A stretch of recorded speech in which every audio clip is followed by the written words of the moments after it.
Economic Democracy by Major C. H. Douglas, Chapter 11.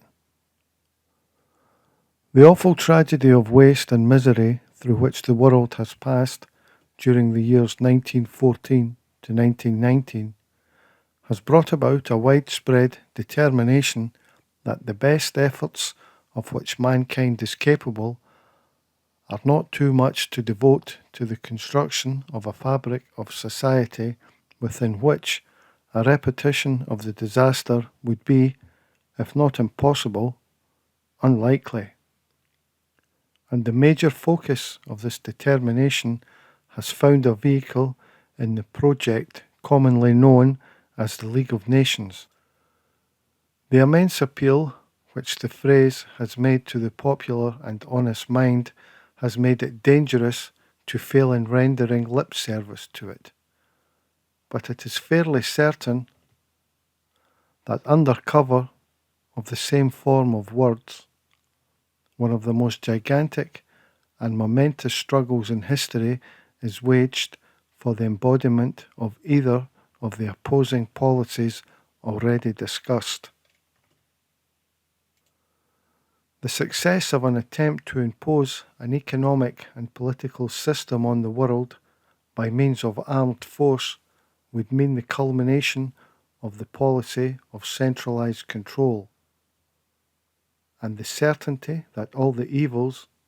which increasing centralization of administrative power has shown to be inherent in a power basis of society would reach in that event their final triumphant climax. But there is no final and inevitable relation between the project of international unity and the policy of centralized control. Just as in the microcosm of the industrial organization, there is no difficulty in conceiving a condition of individual control of policy in the common interest. So in the larger world of international interest, the character and effect of a League of Free Peoples is entirely dependent on the structure by which these interests, which individuals have in common, can be made effective in action. Now, unless the earlier portions of this book have been written in vain, it has been shown that the basis of power in the world today is economic, and that the economic system with which we are familiar is expressly designed to concentrate power. It follows inevitably from a consideration of this proposition that a League of Nations involving centralized military force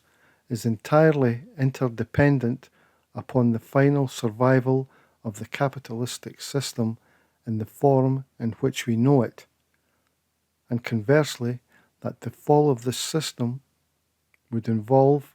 a totally different international organization. A superficial survey of the position would no doubt suggest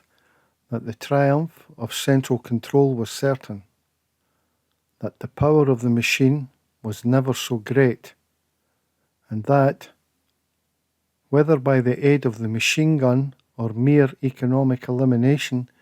the scattered opponents to the united and coherent focus of financial and military power would within a measurable period be reduced to complete impotence and would finally disappear. But a closer examination of the details tends to modify that view and to confirm the statement already made that a pyramidal administrative organization, though the strongest against external pressure, is of all forms the most vulnerable to disruption from within.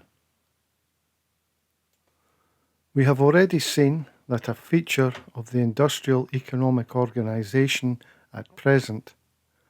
is the illusion of international competition arising out of the failure of internal effective demand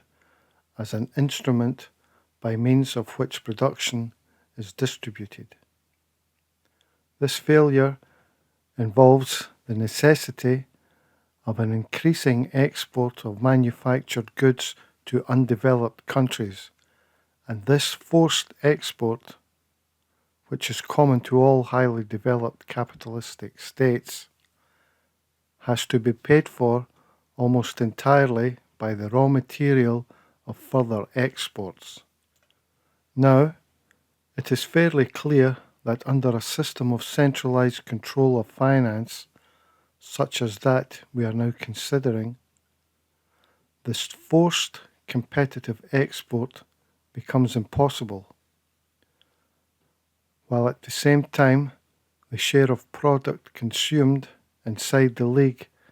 becomes increasingly dependent on a frenzied acceleration of the process. The increasing use of mechanical appliances, with its capitalization of overhead charges into prices, renders the distribution of purchasing power, through the medium of wages in particular, more and more ineffective. And as a result, individual discontent becomes daily a more formidable menace to the system. It must be evident, therefore, that an economic system involving forced extrusion of product from the community producing as an integral component of the machinery for the distribution of purchasing power is entirely incompatible with any effective League of Nations, because the logical and inevitable end of economic competition is war.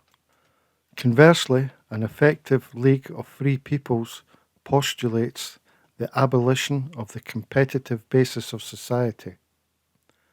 and by the installation of the cooperative commonwealth in its place, makes of war not only a crime but a blunder. Under such a modification of world policy, interchange of commodities would take place with immeasurably greater freedom than at present, but on principles exactly opposite to those which now govern trade. The manufacturing community now struggles for the privilege of converting raw material into manufactured goods for export to less developed countries. Non-competitive industry would largely leave the trading initiative to the supplier of raw material. Since any material received in payment of exported goods would find a distributed effective demand waiting for it, imports would tend to consist of a much larger proportion of ultimate products for immediate consumption than is now the case, thus forcing on the more primitive countries the necessity of exerting native initiative in the provision of distinctive production. Again, international legislation in regard to labour conditions under a competitive system must always fail at the point at which it ceases to be merely negative, because it has ultimately to consider employment as an agency of distribution, and rightly considered distribution should be a function of work accomplished, not of work in progress, i.e., employment. As a consequence, this most important field of constructive effort resolves itself into a battleground of opposing interests, both of which are merely concerned with an effort to get something for nothing. The inevitable compromise can be in no sense a settlement of such questions, any more than the succession of strikes for higher pay and shorter hours, which are based on exactly the same conception, can possibly result in themselves in a stable industrial equilibrium.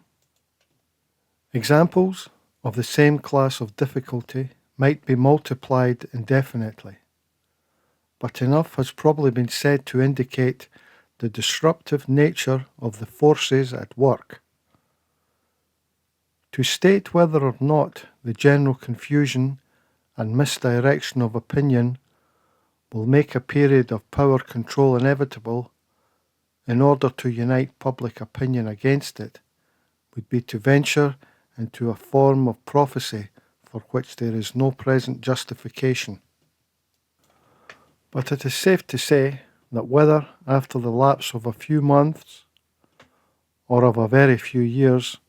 the conception of a world governed by the concentrated power of compulsion of any description whatever will be finally discredited and the instruments of its policy reduced to impotence.